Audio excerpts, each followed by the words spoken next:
নমস্কার বন্ধুরা, আজকের রেসিপিতে আপনাদের অনেক অনেক স্বাগত জানাই। আজকের রেসিপি নিয়ে আপনাদের সাথে আবারও হাজির হয়ে গেছি বন্ধুরা।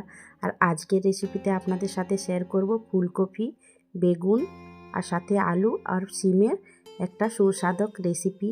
আর এই রেসিপিটা বন্ধুরা আপনারা কম তেল মশলার মধ্যেই আপনাদের সাথে শেয়ার করব।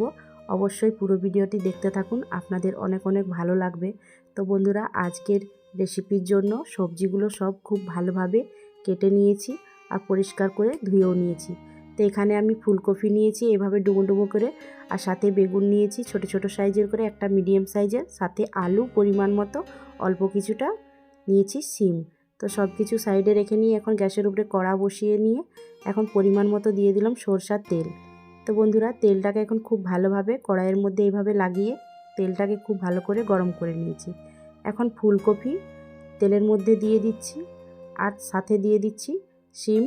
তো ফুলকপি আর শিমটাকে খুব ভালোভাবে 1 থেকে 2 মিনিটের মতো নাড়াচাড়া করে নিয়ে ভেজে নিয়ে রেখে নেব বন্ধুরা। তো প্রথমেই নাড়াচাড়া করে নিচ্ছি, এখন 1 থেকে 2 মিনিট মতো ভেজে নিচ্ছি। তো এখানে অল্প পরিমাণে স্বাদ মতো দিয়ে দিচ্ছি নুন, আর সাথে খুব ভালোভাবে নাড়াচাড়া করে নিয়ে এখন 1 থেকে 2 মিনিট খুব ভালোভাবে ভেজে নিয়েছি। তো দেখুন বন্ধুরা, এইভাবে করে নিয়ে ফুলকপি আর শিমকে আমি 1 থেকে 2 মিনিট ভেজে নিয়েছি। তো এখন আমি একটা প্লেটের মধ্যে তুলে রেখে নিচ্ছি। আর বন্ধুরা, আজকের রেসিপি আপনাদের সাথে অনেক কম তেল মশলার মধ্যেই রান্নাটা তৈরি করে নেব। তো এখানে দিয়ে দিচ্ছি আলু আর সাথে বেগুন কেটে রাখা, স্বাদ মতো দিয়ে দিচ্ছি নুন, দিয়ে নিয়ে এখানে দিয়ে দিচ্ছি 2 থেকে 4টা কাঁচা লঙ্কা চিরা, আর সাথে এখানে দিয়ে দিচ্ছি একটা বড় সাইজের পেঁয়াজ কুচি। দিয়ে নিয়ে বন্ধুরা এখন দিয়ে দেব পরিমাণ মতো জল। তো ওই 1 থেকে 1.5 কাপ পরিমাণ আমি এখানে জলটা দিয়েছি বন্ধুরা। খুব ভালোভাবে নাড়াচাড়া করে নিয়ে সব কিছু 5 মিনিটের মতো সেদ্ধ করে নেব মিডিয়াম টু লোয়ের মধ্যে।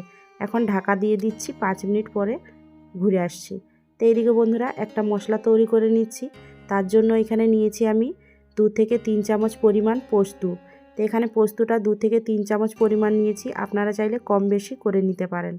সাথে এখানে দিয়ে দিচ্ছি একটা বড় সাইজের পেঁয়াজ কুচি, দিয়ে দিচ্ছি 4টা রসুন কোয়া এভাবে করে নিয়ে, আর একটা কাঁচা লঙ্কা, ঝালটা আপনাদের পরিমাণ মতো দিয়ে নেবেন। এটাকে এখন খুব ভালোভাবে পিষে নিচ্ছি। তো এখানে খুব ভালোভাবে পিষে নিয়েছি, দেখুন এইভাবে করে নিয়ে পিষে নিলেই হয়ে যাবে। তো এটা এখন সাইডে রেখে নিচ্ছি। আর সবজিটা সেদ্ধ হয়েছে কিনা সেটা চলুন তাহলে দেখে নিচ্ছি। তো এইদিকে বন্ধুরা কড়াইয়ের ঢাকনটা খুলে নিচ্ছি আর দেখে নিচ্ছি সব কিছু খুব ভালোভাবে সেদ্ধ হলো কিনা। তো এখানে বন্ধুরা খুব ভালো করে নাড়াচাড়া করে নিয়ে এখন বেগুন আর আলুটাকে খুব ভালোভাবে দেখে নিচ্ছি সেদ্ধ হয়েছে কিনা। তো এখন খুব ভালোভাবে বন্ধুরা আলু আর বেগুন খুব ভালোভাবে সেদ্ধ হয়ে গেছে। আলুটা সুন্দরভাবে সেদ্ধ হয়ে যাবার বাদে খুব ভালোভাবে নাড়াচাড়া করে নিলাম। এখন ভেজে রাখা ফুলকপি আর শিম এখন দিয়ে দিচ্ছি, দিয়ে নিলাম। দিয়ে নিয়ে আবারও খুব ভালোভাবে নাড়াচাড়া করে নিয়ে 1 থেকে 2 মিনিট ভালো করে। তো এইভাবে নাড়াচাড়া করার পরে বন্ধুরা 1 থেকে 2 মিনিট আমি খুব ভালোভাবে ফুটিয়ে নিয়েছি। তো নাড়াচাড়া আবারও করে নিলাম। এখন পিষে রেখেছিলাম যে পোস্তটা, এখন পোস্তটা উপর থেকে এইভাবে করে নিয়ে দিয়ে দিচ্ছি। তো এখন পোস্তটা দিয়ে নিয়ে আবারও খুব ভালোভাবে নাড়াচাড়া করে নিয়ে মিনিটের মতো খুব ভালোভাবে ফুটিয়ে নিচ্ছি।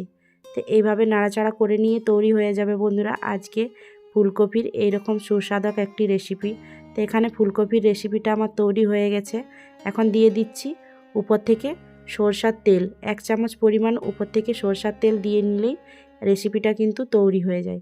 তো এখানে খুব ভালোভাবে তৈরি হয়ে গেছে আজকের রেসিপি।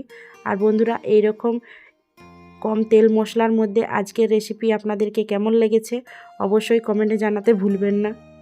তো এখন বন্ধুরা একটা প্লেটের মধ্যে আমি সার্ভ করে নিচ্ছি।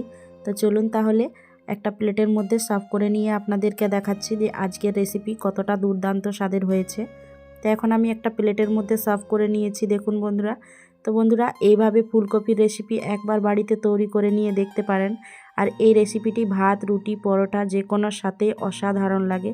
আর এইভাবে যখন কম তেল মশলার মধ্যে রান্নাটা করবেন খেতে কিন্তু অপূর্ব হবে। আর বন্ধুরা আজকের রেসিপি আপনাদের কাছে কেমন লেগেছে অবশ্যই লাইক, শেয়ার, কমেন্টে জানাতে ভুলবেন না। ভালো লাগলে বন্ধুদের সাথে অনেক অনেক করে শেয়ার করবেন। যারা এখনও আমার চ্যানেলটিকে সাবস্ক্রাইব করেননি তারা অবশ্যই আমার চ্যানেলটিকে সাবস্ক্রাইব করে নিয়ে আমার পাশে থাকবেন। পরবর্তীকালে আবার একটি রেসিপির সাথে আপনাদের সাথে দেখা হবে। ভালো থাকুন, সুস্থ থাকুন, টাটা।